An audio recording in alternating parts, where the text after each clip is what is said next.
second part of the continuous memory allocation is multiprogramming with fixed partition. So what is multiprogramming happen in continuous memory allocation? Let us discuss it. Okay, so there are two methods with fixed partition and third one is dynamic partition.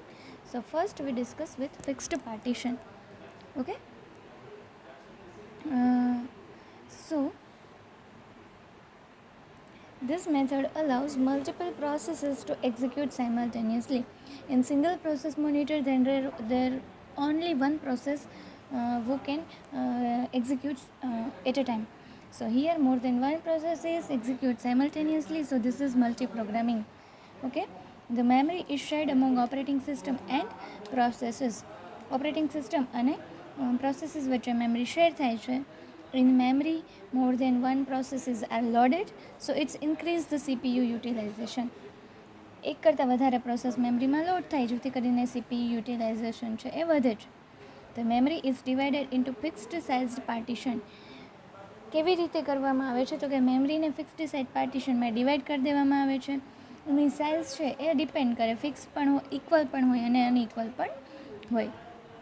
અને દરેક પાર્ટીશનમાં એક process છે એ allocate કરવામાં આવે છે. Any program needs to be loaded in memory a free partition big enough to hold the program is found. So suppose તમારી pen drive છે એની સાઇઝ છે 16 GB. તમે 1 GBના 16 પાર્ટ્સ કર્યા. સપોઝ કોઈ ડેટા આવે છે એ 900 MBનો છે તો શું કરશો, એક 1 GBનો પોર્શન છે એ પર્ટિક્યુલર 900નો MB માટે અલોકેટ કરી દેશો. સેમ વસ્તુ મેમરીને ઇક્વલ સાઇઝ અથવા તો અનઇક્વલ સાઇઝમાં ડિવાઈડ કરી પછી એ પાર્ટીશનમાં જે પ્રમાણે રિક્વેસ્ટ આવે છે એની સાઇઝ પ્રમાણે એને અલોકેટ કરવામાં આવે છે. If there is no free partition available of required size, હવે જેટલી સાઇઝની રિક્વાયરમેન્ટ છે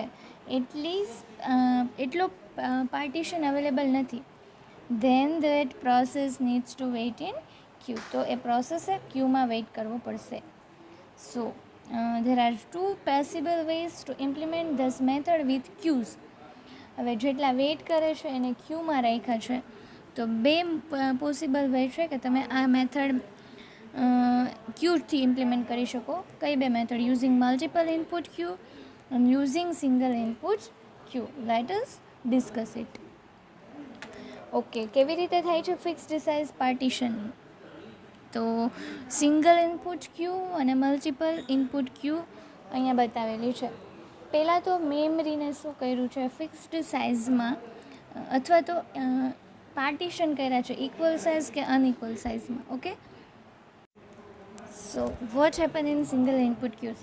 So here this is a 100K size partition. This is also 100K partition. Means its size is unequal. This is 100, this is 100, this is 200 to 400K. Means it is 200. Size of this partition is 200K. So this is 400K to 700. Means this is 300K partition. This is 100K partition. So what happened that this queue, this waiting queue, in single input queue for what? For waiting time. So this waiting queue is further, whenever this partition is free, is divided in different partition. Okay, so this will happen in single input queues. Now what happen in separate input queues for each partition? This is multiple queues, multiple input queues. Means અહીંયા આપણે જોઈએ છે same છે 100Kનો partition, again 100K, again 200, then 300 and then 100.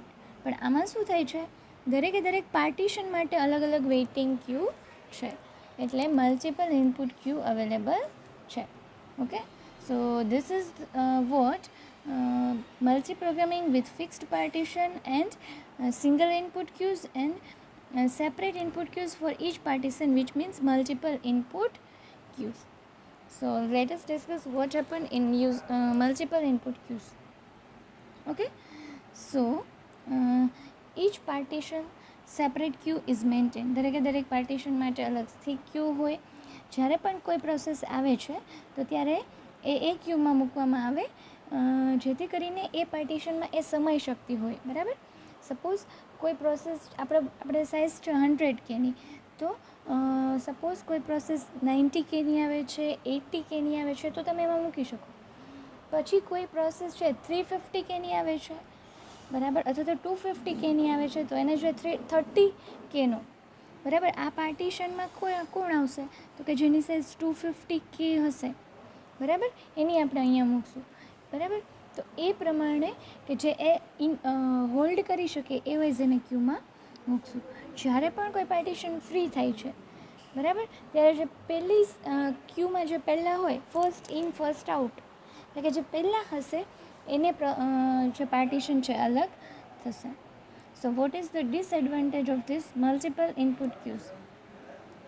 If the queue for a large partition is empty but for a small partition is full, small process need to wait to get memory. And here free memory is available in large partition, but it cannot be used for small process. Okay. સો શું કહેવા માગે છે અહીંયા ફિગરમાં બતાવ્યું છે કે આ large partition છે, તો સ્મોલ પાર્ટીશનવાળી આપણે બધા અહીંયા 3 છે, અહીંયા 1 છે અને અહીંયા 2 છે, પણ એકચ્યુઅલમાં પાર્ટીશન 3માં ઘણી બધી મેમરી ફ્રી છે, પણ ત્યાં કંઈ અલોકેટ કર્યું નથી. સો this is the disadvantage of multiple input cues. So now second way is single input Q. So only single Q is maintain for all the partition. બધા માટે એક જ ક્યુ મેન્ટેન કરીએ. જ્યારે પણ કોઈ પાર્ટીશન ફ્રી થાય છે ત્યારે પહેલેથી જે પહેલાં હોય, બરાબર, પ્રોસેસ એને સિલેક્ટ કરી લેવામાં આવે અને એ છે એને અલોકેટ કરવામાં આવે. A process can be selected in 2 ways. Select the process which is near to the front of the queue. કેવી રીતે? તો કે જે ક્યુમાં પહેલાં છે, બરાબર, એને સિલેક્ટ કરો. So what is the disadvantage? that large partition will be wasted on small process. નાની પ્રોસેસ છે કોઈ મોટા પાર્ટીશનને આપી દીધું તો શું થશે કે વેસ્ટ જશે large partition. And then search the entire Q and select the largest process which can fit in that partition. પહેલાં એવું કર્યું કે અહીંયાથી જે પણ નજીક હોય પહેલાં હોય એ આપી દો. તો ઘણી વખત કેવું થાય, પાર્ટીશન 3માં તમે કોઈ એક નાની પ્રોસેસ આપી છે તો એનાથી શું થશે, વેસ્ટ થશે. એટલે આ મેથડ કેના માટેની છે કે પાર્ટીશન 4માં કઈ પ્રોસેસ આપવી, પાર્ટીશન 3માં કઈ પ્રોસેસ આપવી, પાર્ટીશન 2માં કઈ પ્રોસેસ આપવી, બરાબર, એના માટેની આ પ્રોસેસ છે. તો પહેલી આપણે એવું કીધું કે જે નિયર હોય એને આપણે આપી દઈએ, તો એનાથી એ થાય કે લાર્જ પાર્ટીશન વેસ્ટ જાય. બીજું એવું કે આખી ક્યુમાં સર્ચ કરીએ અને જે લાર્જેસ્ટ પ્રોસેસ હોય એ જે પાર્ટીશનમાં ફિટ થતી હોય એ લઈએ.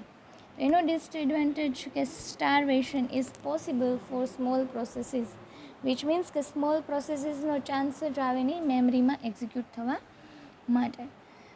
સો this is the all about what is multiprogramming with fixed partition, how we use single input queues and how we use multiple input queues.